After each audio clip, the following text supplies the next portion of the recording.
fight with me and show him what it means to cross the assassins.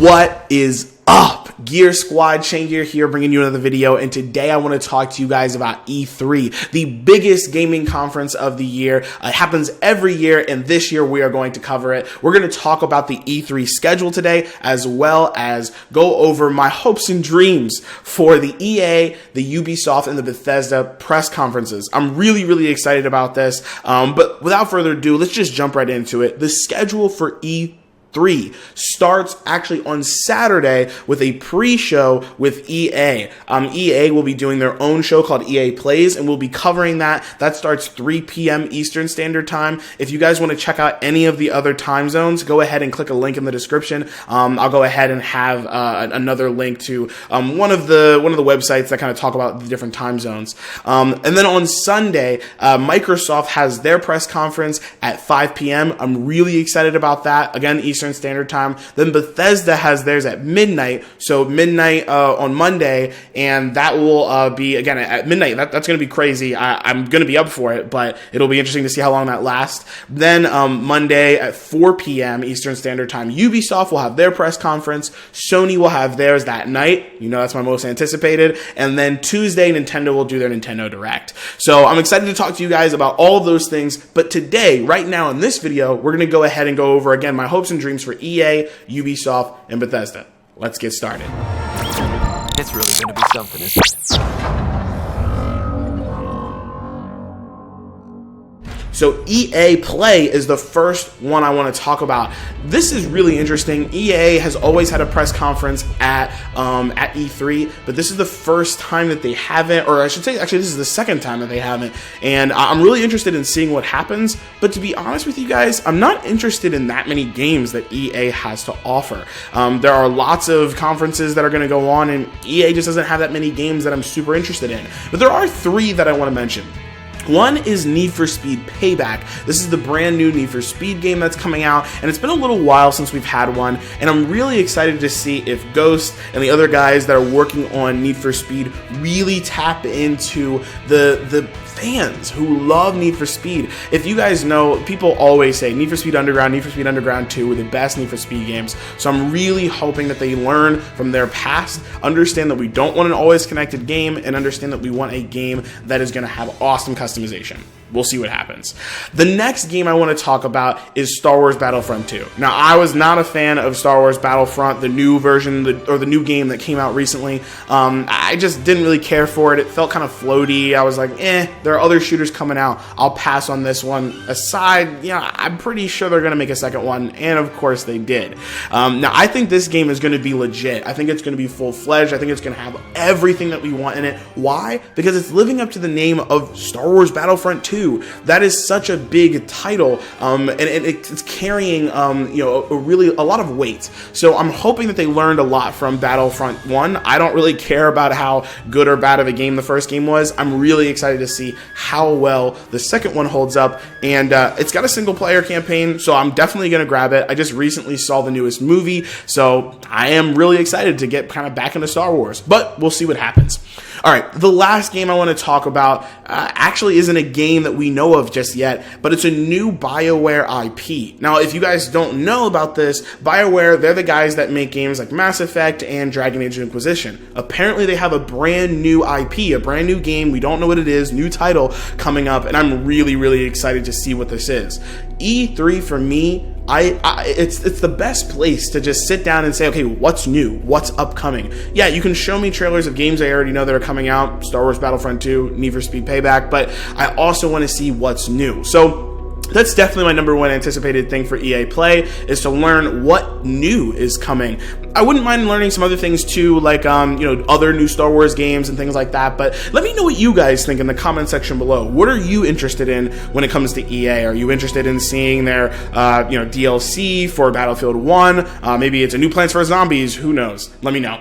All right. next is Bethesda. Now, Bethesda's another company right now I'm just not that interested in. Now, when there's a new, Elder Scrolls on the horizon, yes, I'll be very excited. But there, again, are three things that I want to talk about. One is Fallout VR. Now, I'm not a huge Fallout fan. I do plan on playing the fourth game at some point, but I'm not 100%, all the way into Fallout.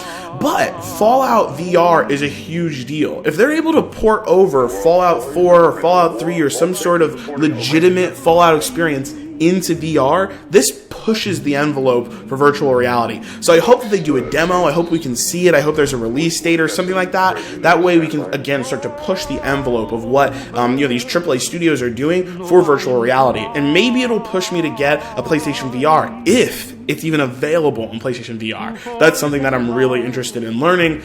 These new AAA titles, are they going to even be available on hardware like the PlayStation VR comparatively to something like the Oculus Rift or, of course, the HTC Vive? We'll just have to wait and see.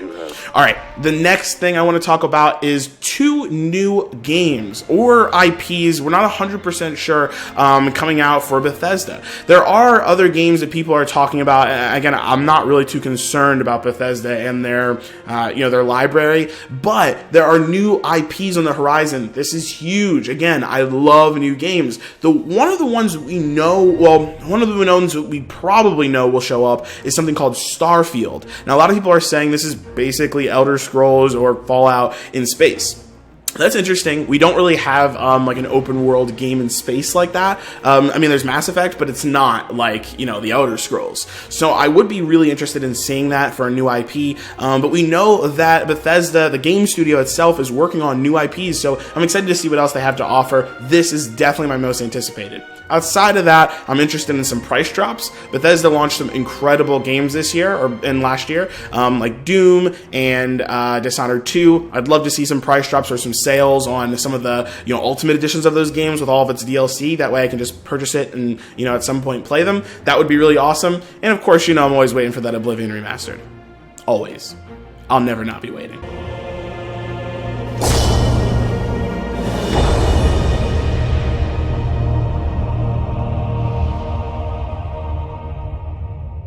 The next thing is Ubisoft. Yes, Ubisoft. Ubisoft's been really interesting recently. Sometimes they launch really great games, other times they launch okay games.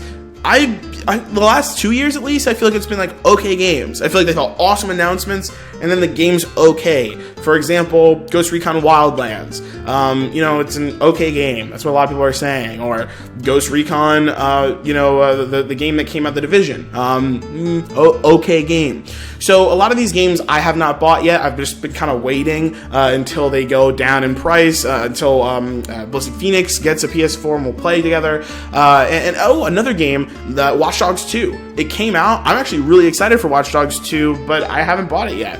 So Ubisoft's not really on my radar either, but they've got some things that might be coming out. Assassin's Creed Origins. This is what people are calling it right now, is Assassin's Creed Origins, and it's the new Assassin's Creed game that's come out after the ridiculous amount of failures of the last couple Assassin's Creeds. So I'm really excited actually to see what exactly is Ubisoft going to do to make Assassin's Creed work. What are they going to do to make it different? What are they going to do to make me want to buy Assassin's Creed? Really, all I need is some tightened controls. I never liked Assassin's Creed movement. I never liked Assassin's Creed's combat system. That's the number one thing. And it was an empty sandbox. Apparently, this game is supposed to be 3 times bigger than the other Assassin's Creeds. Please don't fill it with BS. Please fill it with really meaningful, awesome activity. And, again, tighten up those controls. And then I will definitely buy it, and I'll definitely play it. So we'll see what happens. The other game that I want to talk about, though I'm not that excited about it, I know this kind of seems weird. You might think I'm going to say something like Far Cry 5, which I am excited to see, but it's actually The Crew 2. Yeah, The Crew was a racing game that came out to some ratings. It was, again, an always online, racing game that you could play with your friends. Again, the trailer, the reveal looked awesome, but the game kind of fell flat. The Crew 2, I'm hoping they kind of fix those issues. but I'm also hoping that the Crew goes free to play. I know that might be kind of weird, but the Crew actually kind of went free to play in some weird way on PC. I'm hoping we see the Crew just go free to play completely, and then them have a new Crew out there to play, you know, and buy. Now that might be kind of cannibalizing sales, but I'd like to see something like that happen. Or at least have the base game, or not the base game, but the Ultimate Edition of the Crew be really inexpensive. That way people can hop in and just play it, kind of like Destiny 1 right now. So we'll see what happens, but we'll just have to wait and see. Other than that, yes, another new IP. This is something that I saw during, I think there was actually a trailer for Ubisoft at E3. It's called UbiE3, and they mentioned that there's a new IP coming. What is it? I don't know, and I'm always excited. It may just be a new game, a new IP for like Splinter Cell, for example. It seems like Tom Clancy game has been coming out every single year, so I wouldn't be surprised if we see a new Splinter Cell, but we'll have to wait and see. So that's basically it. I don't really have anything else to say, guys.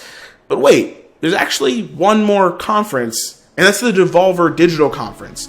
This is a conference that was just recently announced. If you guys don't know Devolver Digital, they create a ton of incredible indie titles, but they've recently been known as kind of the indie publisher. They publish a ton of games that are very indie-like, and you can see their catalog, but it's just really, really interesting that they're going to have their own press event. And so I'm interested to see what they show there. I don't have any idea what they're going to have. I have no hopes and dreams for them. I'm just kind of interested in seeing what they have. So we'll just have to wait and see. And those are all my expectations for EA Play, Bethesda, Ubisoft, and of course Devolver Digital. So we'll see what happens, guys. More content to come, more coverage, more expectations and predictions for Sony and Microsoft, and we'll see what happens. Thanks, guys, so much. Like this video if you like it, dislike it if you dislike it, share, subscribe, all that good Chaingear gaming stuff.